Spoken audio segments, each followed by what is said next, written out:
Say, what is this? A gag?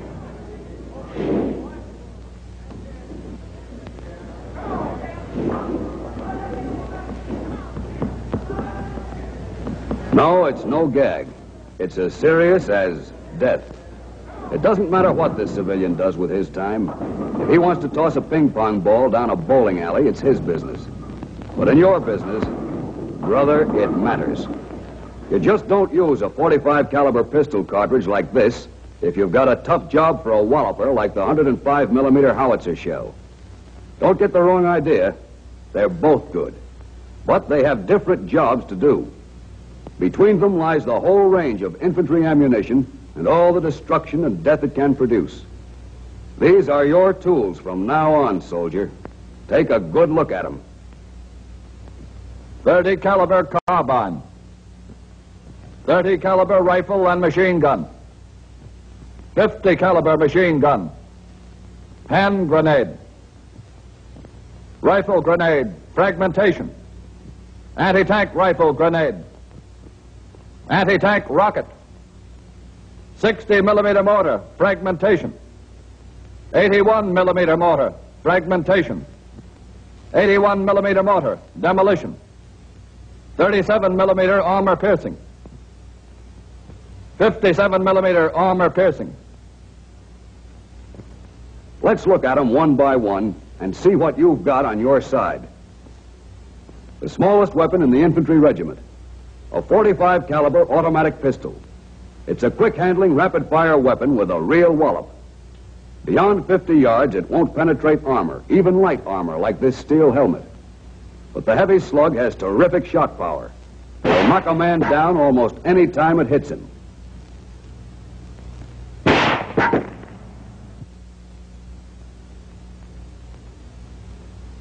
You can use it in a tough spot at close range. But the real bite of the infantry is 30 caliber ammunition. This is the stuff you're going to have to live with. You'll use both types, 30 caliber rifle and 30 caliber carbine. Take a look at the carbine first. It has replaced many pistols in the infantry regiment. It's most effective at short ranges, where you can fire 40 aimed shots a minute. At a range of 100 yards, this is what the carbine can do to a Nazi.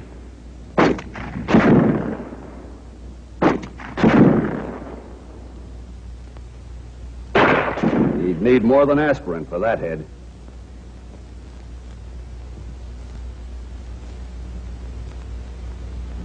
Those monkeys aren't all behind trees. Take your time. A lot of these guys are going to be dead if you take your time. Squeeze them off, make it good. Pretty handy, that carbine. Even though it weighs only 5 pounds, it's a killer if you know just when to use it. Don't try to knock out a tank with it. But if a truck like this comes along, 5 pounds of carbine can be more effective than a 5-ton roadblock.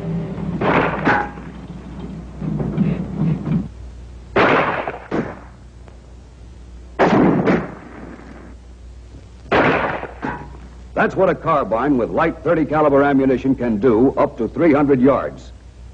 But now take a gander at your heavier 30 caliber stuff. The stuff you riflemen have stashed away in your belts. That's really something. It comes in 3 kinds: armor piercing, tracer, and ball. And soldier, it's going to be your best friend day in and day out. Whether you fire it with the M1, the 03, the M1917, the BAR, or a machine gun, the penetrating force is the same: murderous. Remember what the carbine did to this German helmet? It went through easy enough, but the rifle slug just blasts through steel as if it were brown paper. Yeah, and it can do a lot more than plow through a helmet. For instance, that looks like pretty solid cover, doesn't it? An oak tree 12 inches thick. Now watch that bucket.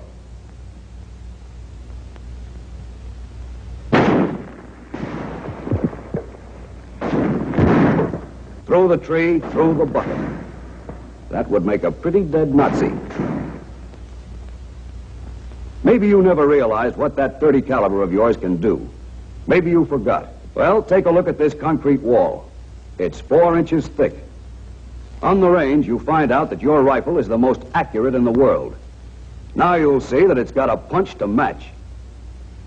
Anyone using that wall for cover would do it just once.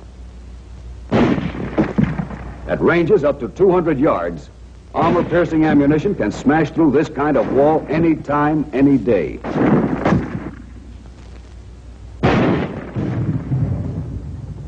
Brother, that 30 caliber stuff is your right arm. 30 caliber ammunition doesn't look like much of a match for this brute, does it? Well, it isn't. But you can always use your head, too. That German 75 isn't worth a damn without a crew.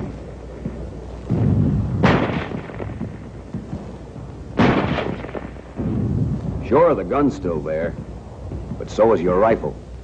Plug the recoil mechanism.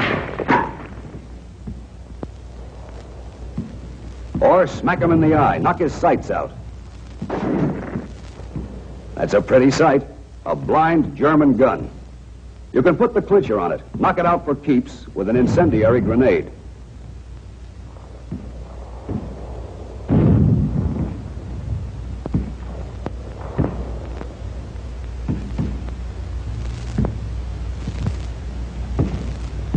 Jam one of those incendiary grenades down the bore of the gun, and the metal from the grenade will fuse with the tube.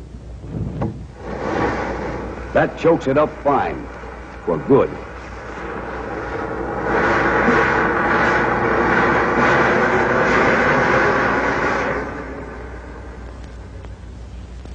Plenty of nothing.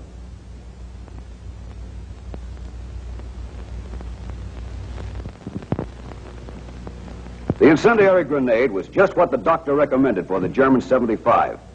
But you've got another prescription for the boys themselves. The fragmentation grenade.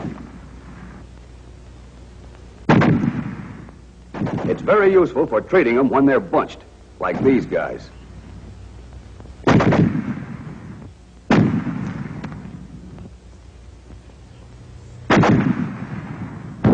Flying fragments will give them a long rest cure.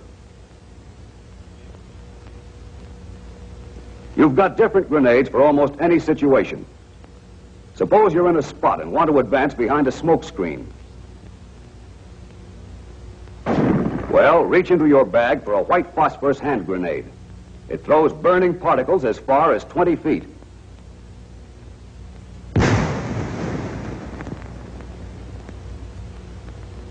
It's not meant to be an offensive weapon, but a hot shower like this is nothing to get caught in. A few drops on his skin will make him wish he were dead. If enough fall on him, he will be. What if you find a Nazi pillbox staring you in the face and you want to take care of it without being seen? There's one more GI grenade. The Army calls it the frangible grenade with the FS filler. But if that sounds like double talk to you, just remember this.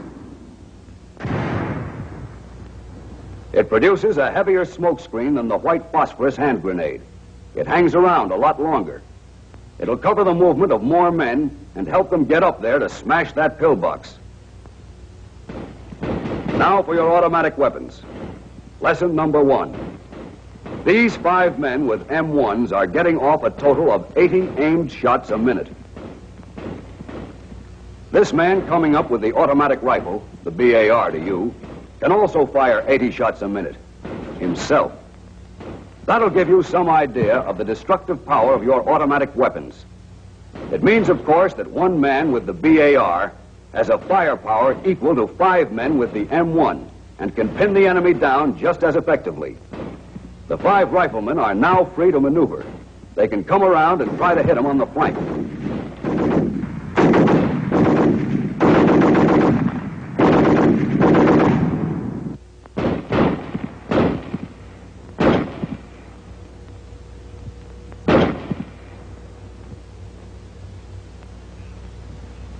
A powerful weapon in the hands of